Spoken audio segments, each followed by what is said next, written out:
అందరికీ praise the lord. ఈరోజు Hebron calendar వాగ్దానము చదువుకుందాము. కీర్తన 121 4వ అధ్యాయంలో ఇశ్రాయేలీయులను కాపాడువాడు కునుకడు, నిద్రపోడు. ప్రార్థన చేసుకుందాం. ప్రేమగల తండ్రి యేసయ్యా, నీకు వందనాలు, స్తుతులు, స్తోత్రాలు చెల్లిస్తున్నాను. మమ్మల్ని కాపాడే దేవుడివి నాయన, నిద్రపోవు కునుకవు తండ్రి. నీ లేఖన భాగాలతో మమ్మల్ని బలపరచుము. ఇదిన సహాయం కొరకు ప్రార్థిస్తుండగా దినమంతట్లో మాకు తోడుగా నడిపించమని యేసుక్రీస్తు నామములో అడిగి వేడుకొని పొందుకున్నాను పరమ తండ్రి, ఆమేన్. ఎవని మనస్సు దేవుని మీద ఆనుకొనునో వానిని నీవు పూర్ణ శాంతి గలవానిగా కాపాడుదువు. కాబట్టి మనం యెషయా 26:3 అధ్యాయాలు చూసుకుంటే ఆయన కాపాడేవాడుగా, ఎట్లా అంటే పూర్ణ శాంతి గలవారుగా కాపాడేవాడిగా ఉన్నాడు. అక్కడ మనము కీర్తన 121లో కూడా చదివినట్లయితే ఆయన మన పాదములు త్రొట్టిల్లనీయకుండా నిన్ను కాపాడువాడు కునుకడు.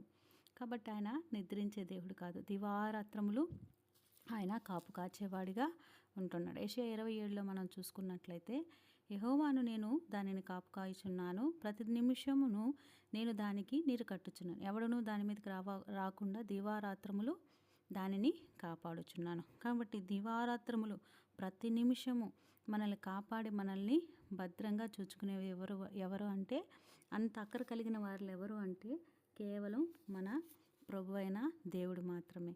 ఆయన అంత మాత్రమే కాదు, మన కుడి పక్కన మనకు ఆయన నీడగా ఉండును. పగలు ఎండ దెబ్బైనను రాత్రి వెన్నెల దెబ్బైనను మనకు తగలకుండా, ఏ అపాయం రాకుండా మనల్ని కాపాడేవాడు కూడా ఆయనే. మన ప్రాణమును కాపాడేది కూడా ఆయనే. అంత మాత్రమే కాదు, ఇది పరిచితమైన వచనము, సుపరిచితమైంది. ఎందుకంటే నిన్ను కాపాడువాడు రాకపోకల యందు కూడా నిన్ను కాపాడేవాడుగా ఉంటున్నాడు. ఇటువంటి దేవుడు మన జీవితంలో మనల్ని కాపాడి భద్రపరిచి ఆయన రెక్కల క్రింద మనల్ని కప్పేవాడిగా ఉన్నాడు. ఇటు గొప్ప దేవుడు మనం కలిగి ఉన్నందుకు మనం ఎంతైనా కూడా దేవునికి కృతజ్ఞతలమై ఉన్నాము. ఆయన కాపాడని ఎడల ఏమైపోదుమో కదా. 127 అధ్యాయంలో మనం చూస్తే యెహోవా ఇల్లు కట్టించిన ఎడల కట్టువాని ప్రయాసన ఎడలే వ్యర్థమే, యెహోవా పట్టణమును కాపాడని ఎడల కావలివాని ప్రయాస వ్యర్థమే. కాబట్టి రాత్రి మనం నిద్రించుచుండగా ఆయన ఇచ్చేవాడిగా ఉన్నాడు. ప్రేమగల తండ్రి యేసయ్యా, నీకు వందనాలు. మమ్మల్ని కాచి కాపాడి భద్రపరిచే దేవుడివి.